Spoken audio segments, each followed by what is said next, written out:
और यहाँ हमने ax लिया है, इस तरफ ay है, इस तरफ az है। तो पहले हम क्या कर रहे हैं कि ये जो पूरा क्लोज कर्व है कौन सा, KLMN, के अलोंग जो है इसका लाइन इंटीग्रल फाइंड आउट करना चाह रहे हैं वेक्टर फील्ड A का।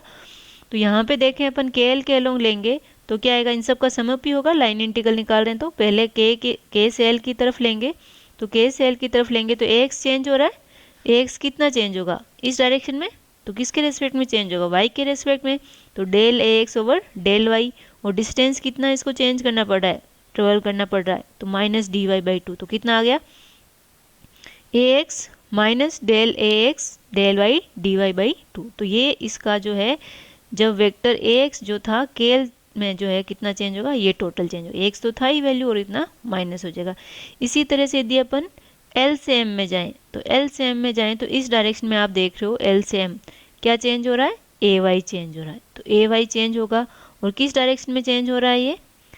पॉजिटिव ही हो रहा है, तो AY पॉजिटिव आएगा। और प्लस क्या होगा, AY इधर जा रहा है x एक्सिस के अलोंग, तो चेंज इन AY क्या होगा, del AY over del x, और कितना डिस्टेंस dx/2, वो भी प्लस। तो आपने देखो ये क्या रखा, L से M जा रहे थे तो ये कितना आ गया, AY plus del AY over del x dx/2, ये इक्वेशन 3 थी। इधर देखा था M से N, यहाँ पे देखो जो पाथ की डायरेक्शन है वो कौन सी है, M से N, तो ये इस तरफ है, जबकि अपना AX जो है वो क्या है, इस तरफ है, तो यानी कि नेगेटिव आएगा ओवरऑल। तो AX और यहाँ पे डिस्टेंस कितनी हो रही है, इसको करनी पड़ रही है 12, तो dy/2, और चेंज किस डायरेक्शन में हो रहा है, y डायरेक्शन में। तो कितना आ जाएगा, ओवरऑल AX माइनस आएगा और फिर क्या आएगा, plus del AX over del y dy/2। तो कितना आ रहा है, ये देखिए minus overall AX plus del AX over del y के लो, और कितना डिस्टेंस ट्रेवल कर रहा है, dy/2, ये आ गया। लास्ट जो हमने देखा है n से k, तो n से k में कौन चेंज हो रहा है, देखो इस पे AX की तो वैल्यू फिक्स रहेगी, तो n से k में जा रहे हैं तो AY चेंज हो रहा है, और AY की डायरेक्शन तो क्या है आपकी इस तरफ, और NM की डायरेक्शन हमने क्या ली है, इस तरफ, क्योंकि कर्व अपना इस तरह से आ रहा है, यहाँ से चले अपन पॉइंट K से, तो इधर गए, फिर आप इधर आए, और फिर इधर गए, और फिर इधर आए। तो यहाँ पे AY तो माइनस AY, और यहाँ से यहाँ कितनी डिस्टेंस ट्रेवल कर रहा है, किस एक्सिस के अलोंग मूव कर रहा है, कौन चेंज हो रहा है, x, तो del AY over del x multiply by dx/2, क्योंकि माइनस है तो माइनस dx/2। तो कितना आ गया, माइनस AY और dx/2 माइनस था, और चेंज कैसे हो रहा है AY का x के रेस्पेक्ट में, तो AY minus del AY over del x dx/2, ये आ गया। अब यदि हमें क्या निकालना था, क्लोज लाइन इंटीग्रल, और क्लोज लाइन इंटीग्रल कौन सा, KLMNK, किसका निकालना है, A vector dot DL vector का, ये निकालना है। तो ये कैसे आ जाएगा, इंटीग्रेशन कौन सा K से L A vector dot DL vector, plus फिर कहाँ गए आप, K से L, L से M A vector dot DL vector, plus integration L से M, M से N A vector dot DL vector, plus last क्या आ जाएगा, N से K A vector dot DL vector. तो ये आपका पूरा इंटीग्रल आ गया, क्लोज पाथ जो लिया था आपने KLMNK, तो ये आपका इसके अलोंग पाथ आ गया। अब हमें इन सब की वैल्यू पुट कर देंगे इन इक्वेशन से, 1 2 3 4 जो हमने इक्वेशन ली है इससे वैल्यू पुट करेंगे इसके अंदर, तो क्या आएगा, देखो फर्स्ट इक्वेशन जो है वो क्या है आपकी, नेक्स्ट पेज पे लिखूं क्या, close line integral A vector dot DL vector KLMNK is equal to, सबसे पहले हमने लिया था AX है ना, लाइन इंटीग्रल अलोंग KL, तो माइनस आया था AX, सेम डायरेक्शन में था AX, और माइनस डेल AX किस डायरेक्शन में, डेल Y, क्योंकि dy/2 जो था वो नेगेटिव था, dy/2, ये देख सकते हो आप।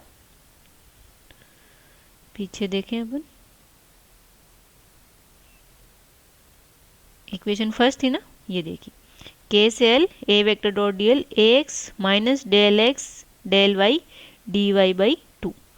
और A vector dot D L K से एल करें तो डी एल आपका क्या आएगा, डी एक्स आ जाएगा, डी एक्स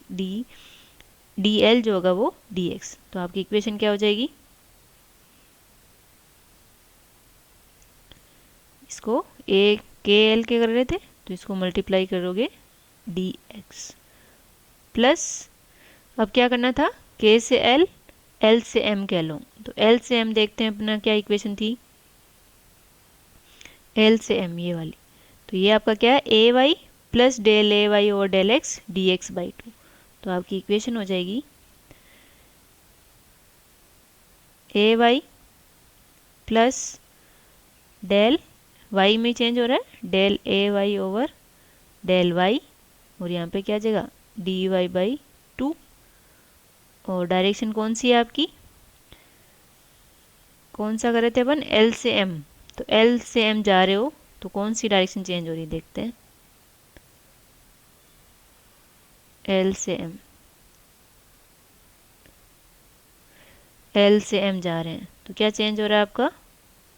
डी वाई, ठीक है। और इक्वेशन अपने ने कौन सी रखी है, ये वाली, सॉरी यहाँ पे एक्स के साथ चेंज होगा ना, ये गलत कर दिया, ये जो है डेल ए वाई, और यहाँ पे जो है एक सेकेंड, और ये, तो यहाँ पे आपका क्या हो जाएगा, यहाँ पे जो है एक्स के रेस्पेक्ट में चेंज देख रहे थे, सॉरी,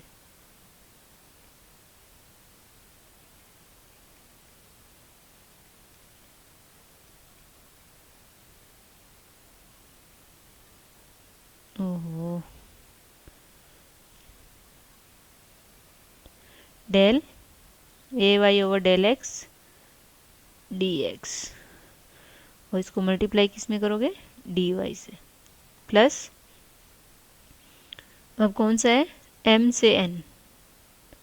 तो एम से एन कौन सा है आपका ये वाला, तो एम से एन का जो है ओवरऑल माइनस है, एक्स में चेंज हो रहा था तो क्या आ जाएगा,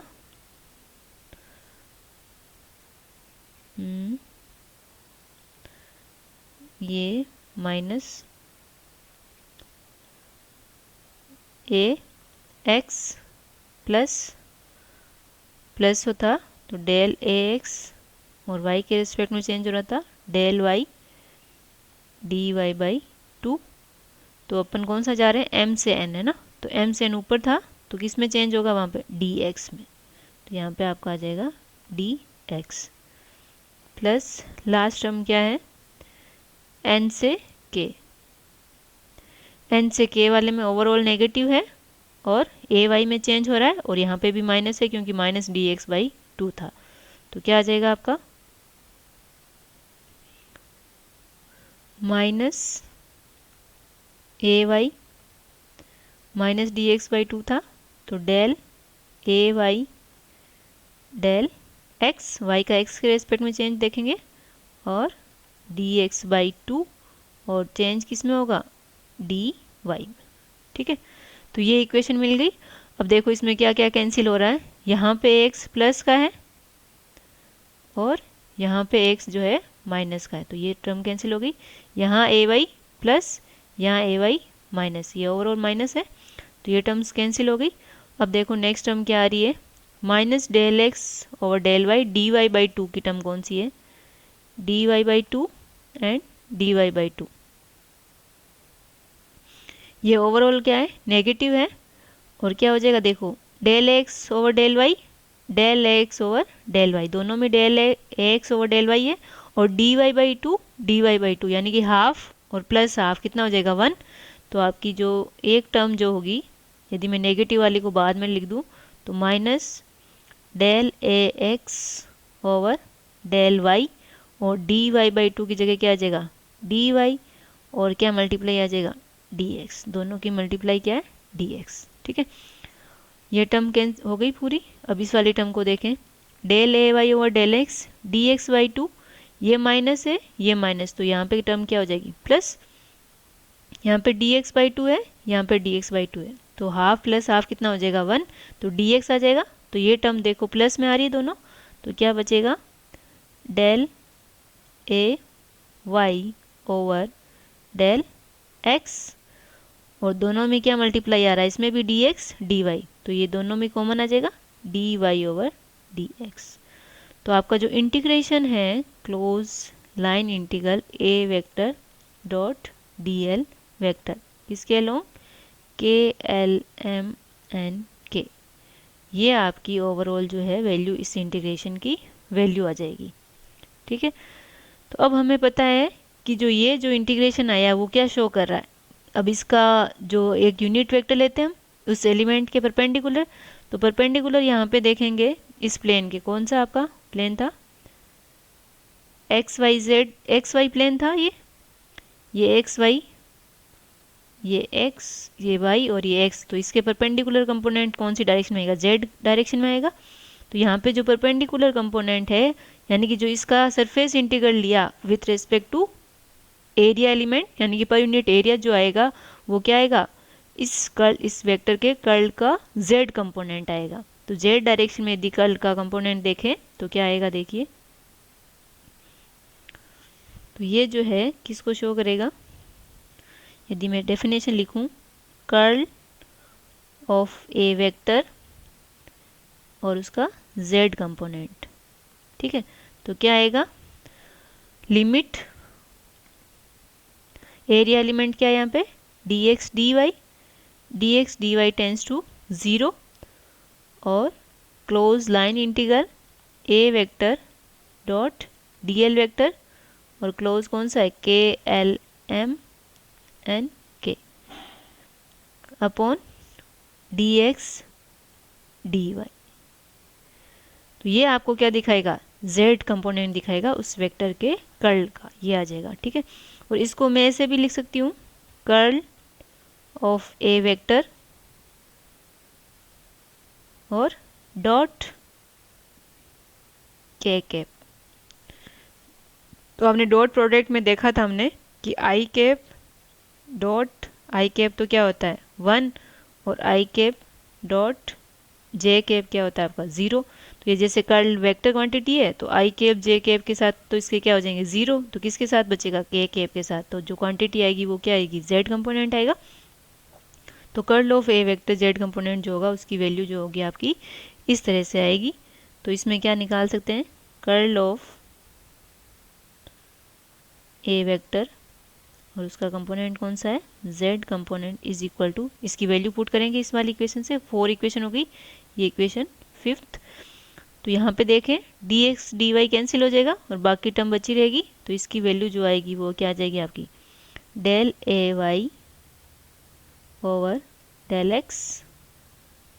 minus del A X upon del Y. ये आपका z कंपोनेंट आ गया कर्ल के वेक्टर का। इस इक्वेशन को जैसे ये 5th है, ये इक्वेशन 6, ये इक्वेशन 7। इसी तरह से हम क्या निकाल सकते हैं, x एक्सिस के अलोंग निकाल सकते हैं, x कंपोनेंट निकाल सकते हैं एंड y कंपोनेंट भी निकाल सकते हैं। तो देखते हैं अपन x कंपोनेंट कैसे लिखेंगे। देखो यहाँ पे क्या है z, तो z है तो यहाँ पे क्या आ रहा है नेक्स्ट x, इसके साथ इसका चेंज कितना आ रहा है पार्शियल डिफरेंशिएशन, तो हम यदि इसका x कंपोनेंट लिखें इसका कर्ल ऑफ ए वेक्टर जिसका कि x कंपोनेंट लिखना चाह रहे हैं, तो क्या आएगा डेल ओवर x के आगे क्या है डेल y और किसका a x है आपका, तो x तो आएगा नहीं तो क्या बचेगा आपका z, तो del a z over del y minus क्या आएगा del a y upon del z। और इसको चाहे तो आप क्या लिख सकते हो कर्ल